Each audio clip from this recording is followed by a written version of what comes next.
Good morning students. आज हम BSc part third का पेपर फर्स्ट फिजिक्स का शुरू करेंगे। पेपर फर्स्ट है मैथमेटिकल फिजिक्स, गणितीय भौतिकी। इसमें हम लांबिक निर्देश तंत्रों के बारे में पढ़ेंगे।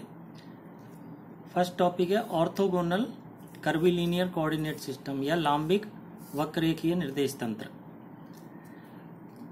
तो हमने अभी तक जो निर्देश तंत्र पढ़े हैं वो कार्तीय निर्देश तंत्र आपने जरूर पढ़ा होगा, जिसमें 3 परस्पर लंबवत अक्ष होती हैं, एक्स, वाई और जेड। और इसमें किसी भी बिंदु के जो निर्देशांक हैं वो एक्स, वाई, जेड इससे दिए जाते हैं। इसमें 3 पृष्ठ होते हैं, ये आपको पता है। एक्स वाई तल में पृष्ठ z equal to 0, Y Z तल में पृष्ठ x इक्वल टू 0 और एक्स जेड तल में पृष्ठ y इक्वल टू 0। तो ये 3 समतल लंबवत पृष्ठों से बना तंत्र होता है और x, y, z तीनों अक्षों का जो प्रतिच्छेद बिंदु होता है वो मूल बिंदु O कहलाता है। इसमें किसी भी बिंदु के निर्देशांक P के निर्देशांक जो हैं वो x, y, z से दिए जाते हैं। ये आपको मालूम ही है। ये सबसे सरल तंत्र होता है किसी भी घटना को आकाश में समझाने के लिए। अब भौतिकी में ऐसी अनेक समस्याएं होती हैं जिनमें कार्तीय तंत्र का प्रयोग जो है वो सुविधाजनक नहीं होता है। हमने किस समस्या को समझाने के लिए किस तंत्र का उपयोग करना है, ये डिपेंड करता है उस प्रॉब्लम की सिमेट्री पे या सममिति पे। तो प्रॉब्लम की सिमेट्री के हिसाब से भिन्न भिन्न निर्देश तंत्रों का उपयोग किया जाता है। इन सभी तंत्रों का जो समूह है इनको एक यूनिफाइड रूप में एकीकृत निर्देश तंत्र के द्वारा परिभाषित करते हैं और इसको वक्र रेखी निर्देश तंत्र कहते हैं। जैसा कि इस चित्र में दिखाया गया है कि इसमें 3 वक्र होती हैं, U1 वक्र, U2 वक्र और U3 वक्र। U1 वक्र और U2 वक्र, इसके बीच में ये जो तल होता है इसमें U3 कांस्टेंट होता है। तो ये पृष्ठ जो है ये परिभाषित होता है U3 इक्वल टू C3 के रूप में। इसी तरह U3 वक्र और U2 वक्र के बीच का पृष्ठ U1 इक्वल टू C1 से डिनोट करते हैं और U1 वक्र और U3 वक्र के बीच में का जो पृष्ठ है वो U2 इक्वल टू C2। यहाँ पे C1, C2 और C3 ये कांस्टेंट्स हैं।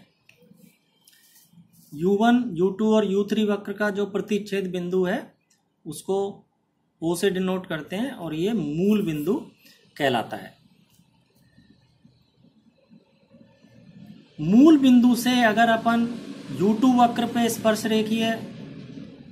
रेखा खींचें तो ये हमें U1 अक्ष देता है। इसी तरह U2 वक्र पे स्पर्श रेखा खींचें, ये U2 अक्ष देता है।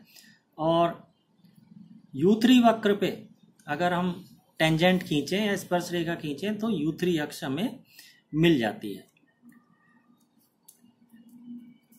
वक्ररेखी निर्देश तंत्र में किसी भी बिंदु के निर्देशांक, जैसे कार्तीय तंत्र में तो एक्स, वाई, जेड से डिनोट किया था, इसमें किसी भी बिंदु के निर्देशांक U1, U2 और U3 इससे हम दर्शाते हैं या डिनोट किए जाते हैं। ये वक्ररेखी निर्देशांक कहलाते हैं।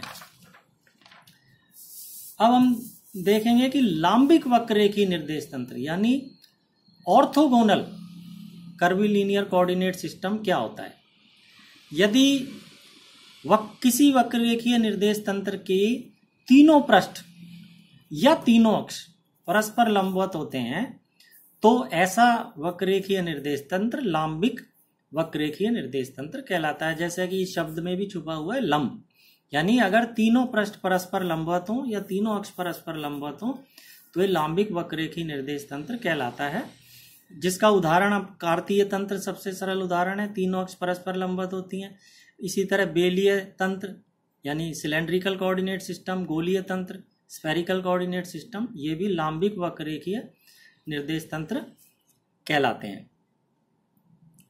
अब हम देखना चाहेंगे स्केल गुणक क्या होते हैं। लांबिक वक्ररेखीय निर्देश तंत्र में स्केल गुणक किस तरह से डिफाइन किए जाते हैं। तो माना लांबिक वक्ररेखीय निर्देश तंत्र में किसी बिंदु P के निर्देशांक u1, u2, u3 हैं। जैसे कार्तीय तंत्र में हमने कहा था x, y, z है। इसी तरह इन जनरल हम निर्देशांकों को लांबिक वक्ररेखीय तंत्र में u1, u2, u3 से दिखाते हैं। u1 वक्र, u2 वक्र, u3 वक्र है, तो निर्देशांक हम ले रहे हैं u1, u2, u3। यानी u1, u2, u3 के मान अगर हम कार्तीय तंत्र में देखना चाहेंगे तो वो हो जाएंगे x, y, z। ऐसे ही अगर हम बेलनी तंत्र में देखना चाहेंगे तो रो, फाई और z। तो अलग अलग तंत्र के लिए इनकी वैल्यू या इनको जो हम डिनोट करते हैं वो अलग अलग हो जाएगा, लेकिन इन जनरल हम इनको अभी लिखेंगे u1, u2 और u3। तो किसी भी बिंदु P के जो निर्देशांक हैं, किसी भी बिंदु P के लिए जो स्थिति सदिश होगा वो इन निर्देशांकों u1, u2, u3 का फलन होगा। यानी कि जैसा यहाँ ये आप देख रहे हैं R स्थिति सदिश फलन है u1, u2, u3 का। इसका हम टोटल डिफरेंशियल करें तो dr del r by del u1 du1 del r by del u2 du2 del r by del u3 du3।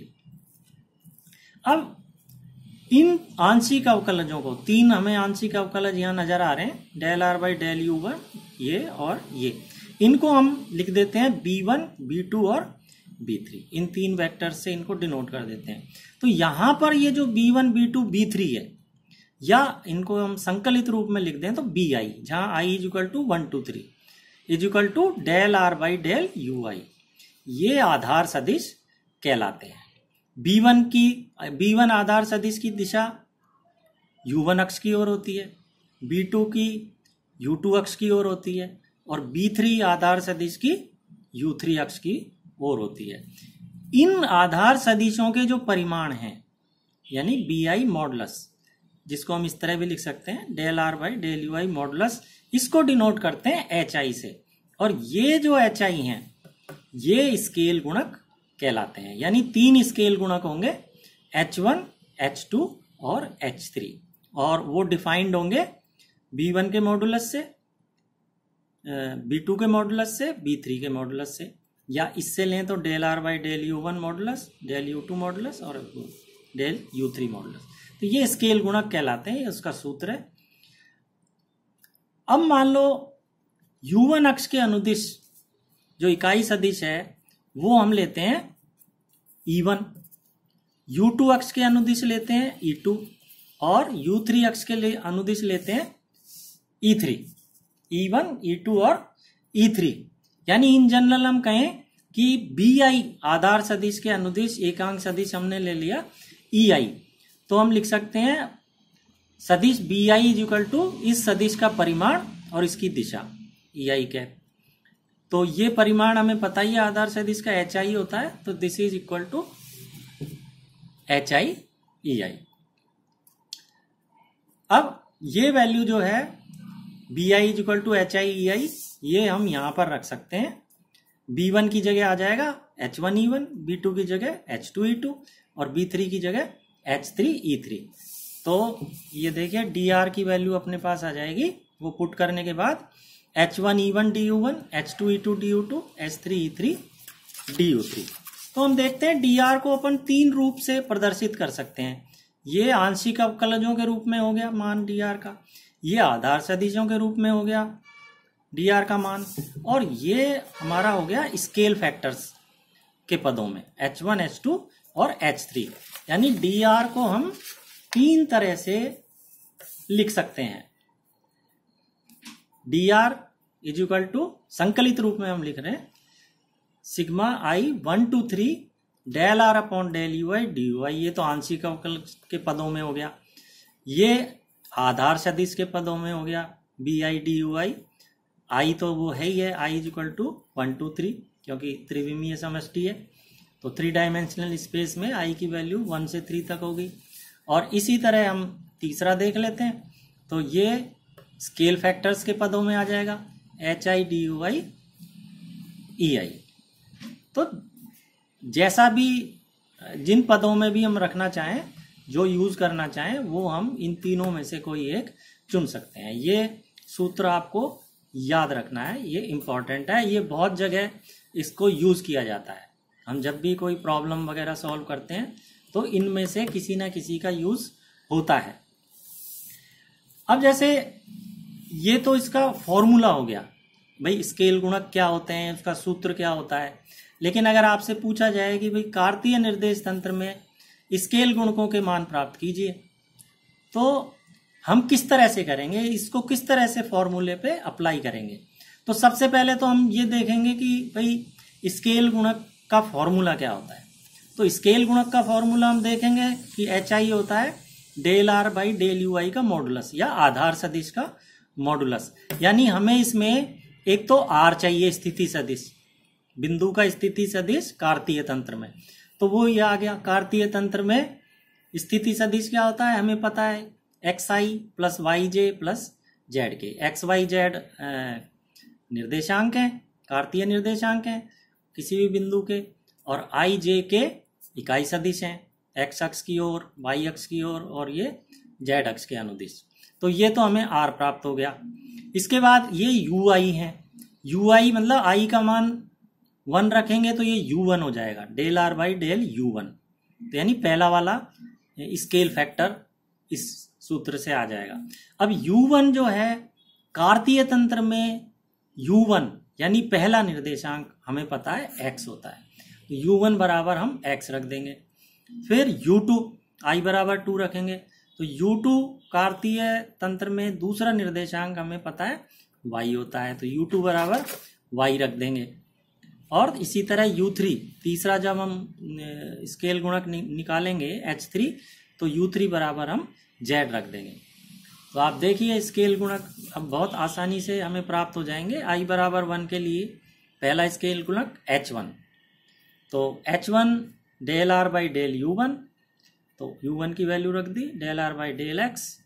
अब X के सापेक्ष इसका पार्शियल डिफरेंशिएशन किया, तो ये और ये तो 0 हो जाएंगे, और ये del X by del X 1 हो गया, तो ये I रह गया, यानी I का मॉडुलस। और ये हमें पता है ये परिमाण इसका 1 होता है।